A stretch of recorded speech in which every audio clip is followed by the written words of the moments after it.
Hello everyone. आज मेरे हाथ में है गणिता मंजरी। ये क्लास 9th की न्यू एनसीईआरटी बुक है और मैंने पुराने एनसीईआरटी बुक से इसको कंपेयर किया और इसका कंप्लीट पूरा रिव्यू किया। और ये पुराने एनसीईआरटी से बिल्कुल काफ़ी चेंजेस है, कुछ इसके बेहतर भी है और कुछ उससे क्या है थोड़े से किसी नज़रिए में डाउन भी है। तो चलिए आज हम लोग थोड़ा सा इसका कंपेयर करते हैं, ठीक है ना। इस बुक के बारे में थोड़ा सा एनालिसिस करता हूँ कि ये कैसी लगी मुझे ये बुक। तो गणिता मंजरी ये एनसीईआरटी बुक बिल्कुल छोटी सी बुक है और ये 2 पार्ट में आई हुई है। ये पार्ट 1 और पार्ट 1 अभी मार्केट में आ चुकी है लगभग, और पार्ट 2 जो है 21 दिन में पब्लिश हो जाएगी। तो पार्ट 1 को अगर मैं देखूं तो पार्ट 1 का स्टार्टिंग इस तरीके से है। तो चलिए मैं इसको बोर्ड पर दिखाता हूँ आप लोग को। तो देखिए पार्ट 1 जो है गणिता मंजरी, ये आपकी क्लास 9th की ये बुक है। ये इसका इस टाइप का फर्स्ट पेज है बिल्कुल एनसीईआरटी टाइप दिख रही है दिखने में। इसके बाद अगर हम लोग इसका नेक्स्ट स्लाइड देखें तो नेक्स्ट पेज आपको इस टाइप से, जिसमें एनसीईआरटी अपना लोगो और नेम लिखा हुआ है और कुछ लाइफ टाइप के प्रोजेक्ट का नाम है। इसके बाद अगर मैं बात करूं नेक्स्ट पेज, तो नेक्स्ट पेज आपका बुक्स के बारे में कुछ इम्पोर्टेंट है और इसके प्राइस वाइस लिखे हुए। तो प्राइस 115 गवर्नमेंट रेट है बिल्कुल।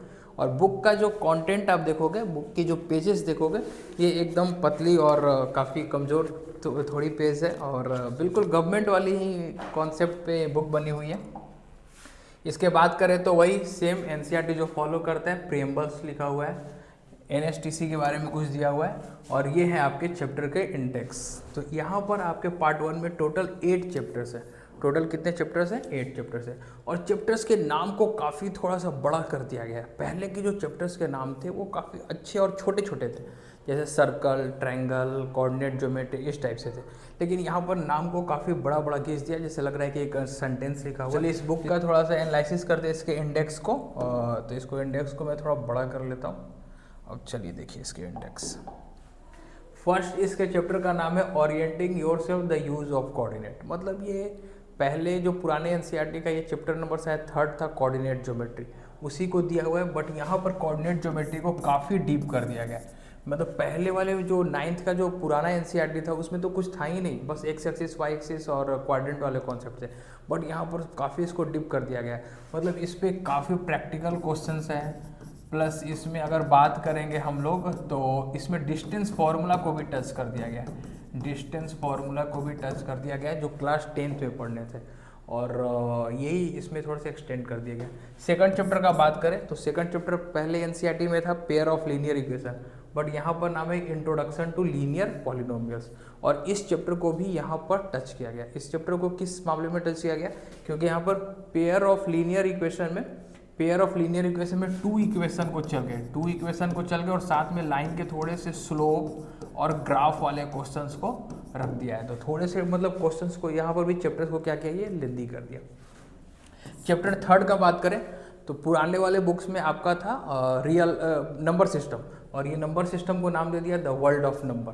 और एकदम बिल्कुल वही है, सेम कॉन्सेप्ट है। ये चैप्टर लगभग सेम कॉन्सेप्ट है, वही rational, irrational, terminating, non terminating, वही कॉन्सेप्ट है। डेसिमल उसिमल वाले कॉन्सेप्ट है, लेकिन थोड़े से इसमें इमेजनरी नंबर को टच कर दिया। थोड़े से इमेजनरी नंबर को इसने टच कर दिया है और साइक्लिक नंबर को टच कर दिया गया। और किस नंबर को टच कर दिया गया? साइक्लिक नंबर, बस टच है, बाकी इसके बहुत ज़्यादा डीप नहीं दिया हुआ है। तो बाकी ये लगभग पुराने वाले एनसीईआरटी की तरह है। ये बात करें तो ये तो मुझे लगता है कि पहले वाले एनसीईआरटी से और कम कर दिया गया। एक्सप्लोरिंग एल्जेब्रिक आइडेंटिटीज, जो पुराने बुक में पॉलिनोमियल्स में जो लास्ट वाले एक्सरसाइज थे जिसमें सारे आइडेंटिटीज यूज होते थे, बस वही है। और बस इसमें थोड़े से फ्रैक्शंस के ऐड सब्ट्रैक्ट, मतलब बेसिक को काफ़ी इसमें ऐड कर दिया गया। तो ये काफ़ी हद तक इसको सही चेंजिंग किया गया है। ये वाले चैप्टर्स देखो, ये चैप्टर्स आपका सर्कल का चैप्टर्स का पहले नाम देखो कैसा है, I am up and down and round and round, मतलब अजीब सा नाम आ गया है, ठीक है। और सर्कल के वही कॉन्सेप्ट हैं, थ्योरम्स हैं, बेसिक्स हैं, मतलब ये भी एज इट इज ही है। इसके बाद इस चैप्टर को बात करें तो ये चैप्टर को काफ़ी इलोंगेट किया गया। Measuring space, perimeter and area, ये इसमें क्या किया गया है, इसमें हीरोन्स फॉर्मूले पूरे डाल दिए गए। इसमें हीरोन्स फॉर्मूला डाल दिया गया और क्लास 10th का जो एरिया रिलेटेड टू सर्कल वाले चैप्टर थे उसको उठाकर यहाँ पर पूरा रख दिया गया। एरिया रिलेटेड टू सर्कल को उठाकर डाल दिया गया। जैसे उसमें कैसे थे, सेक्टर का कॉन्सेप्ट, सेगमेंट का कॉन्सेप्ट, क्वाड्रेंट का कॉन्सेप्ट, सेमी सर्कल का कॉन्सेप्ट, तो उस टाइप के क्वेश्चन को इसमें रख दिया गया और पेरीमीटर और एरिया इस टाइप के क्वेश्चन को रखा गया है। ठीक है। प्रोबेबिलिटी अगर पुराने बुक का बात करें तो पुराने एनसीईआरटी से डिलीटेड हो चुका था, बट उस प्रोबेबिलिटी को उसने उठा कर लाया और अच्छा खासा लेवल उठा गया। अच्छा खासा लेवल उठाने का मतलब कि 9th प्लस 10th दोनों का प्रोबेबिलिटी इसमें लगा दिया, मतलब 10th लेवल तक के जितने प्रोबेबिलिटी के क्वेश्चन है, मतलब क्वेश्चंस चेंज है बट उसी लेवल को लाकर इसने 9th के एनसीईआरटी में रख दिया। अब लास्ट चैप्टर का बात करें, predicting what comes next exploring sequence and series, इस चैप्टर्स को तो इसने काफ़ी ज़्यादा लेवल इसका इंक्रीज कर दिया गया। इसमें 10th ही नहीं 11th तक के टॉपिक को ला दिया गया। जैसे ये 10th में आपको एपी पढ़ना था और जीपी का कॉन्सेप्ट आपको 11th में पढ़ना था, बट यहाँ पर क्या कर दिया, इस सीक्वेंस एंड सीरीज में एपी तो आपको पूरे पढ़ने ही पढ़ने हैं, जीपी भी लगभग आपको 60% यहाँ पढ़ लेना है, 50-60% आपको यहाँ पर पढ़ लेना है, और थोड़े से कुछ स्पेशल सीरीज के भी कॉन्सेप्ट आ जाते हैं। तो इस चैप्टर का तो इंक्रीज लेवल काफ़ी बढ़ाया है, बाकी भी चैप्टर्स को बढ़ाया ही है, बस 1-2 चैप्टर को अगर हटा दें तो सारे चैप्टर्स का लेवल इंक्रीज कर दिया।